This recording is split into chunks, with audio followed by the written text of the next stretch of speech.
9 kriteria orang yang didoakan oleh malaikat dalam Islam.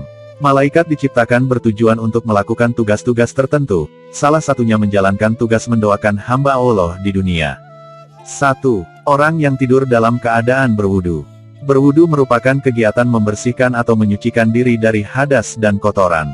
Jadi, berwudu sebelum tidur sangatlah bermanfaat, yaitu dapat membuat tubuh menjadi lebih tenang dan nyaman. 2. Orang yang sedang duduk menunggu waktu salat. Malaikat akan senantiasa berdoa kepada hamba Allah jika orang itu suka menanti-nantikan atau menunggu waktu salat tiba. Orang yang selalu menunggu waktu salat dalam keadaan suci, maka akan mendapat ampunan dari Allah Subhanahu wa Ta'ala. 3. Orang yang berada di saf jamaah paling depan. Khusus untuk para ikhwan atau pria yang datang ke masjid, lalu berwudu, dan mengambil saf barisan jamaah yang pertama atau paling depan untuk salat, maka ada keutamaan khusus yang akan didapatkannya. 4. Orang yang menyambung saf kosong. Pasalnya, barisan atau saf salat harus sempurna, tidak boleh ada sela-sela yang kosong. Harus rapat dan lurus supaya seperti berbarisnya para malaikat di sisi Rabb mereka yang selalu menyempurnakan saf-saf barisan, rapat serta lurus dalam barisannya, sabdaan Rasulullah SAW. 5. Orang yang mengucap amin setelah imam membaca Al-Fatihah. Salat adalah amalan wajib yang pertama kali dihisab. Oleh karena itu salat harus disempurnakan dari takbiratul ihram hingga tahiyat akhir supaya kita diselamatkan oleh Allah kelak.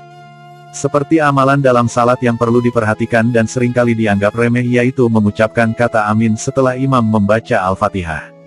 Padahal mengucapkan amin tersebut merupakan perhiasan salat, dan memiliki keutamaan yang luar biasa.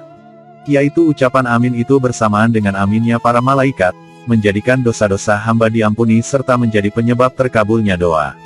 6. Orang yang melakukan salat subuh dan asyar secara berjamaah. Salat subuh memiliki keistimewaan tersendiri.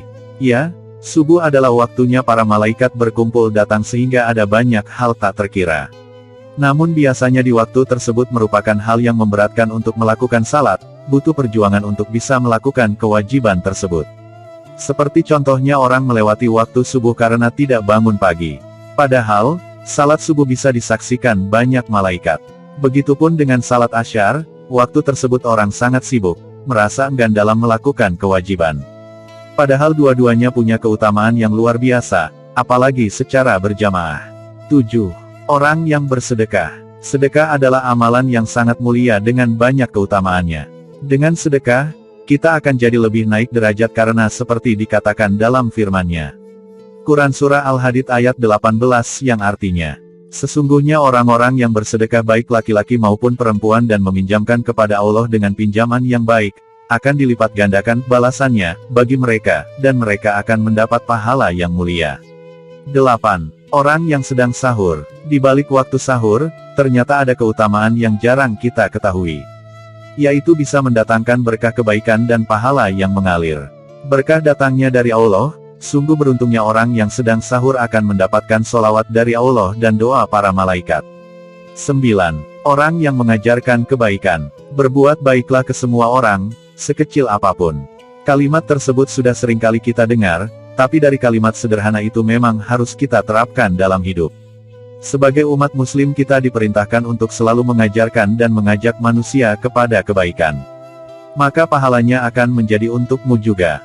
Selain itu, orang yang senantiasa memberikan kebaikan juga akan didoakan malaikat. Itulah orang-orang yang mendapatkan doa dari malaikat. Betapa beruntungnya jika kamu adalah salah satunya, maka di pandangan Allah ia adalah manusia yang dicintainya.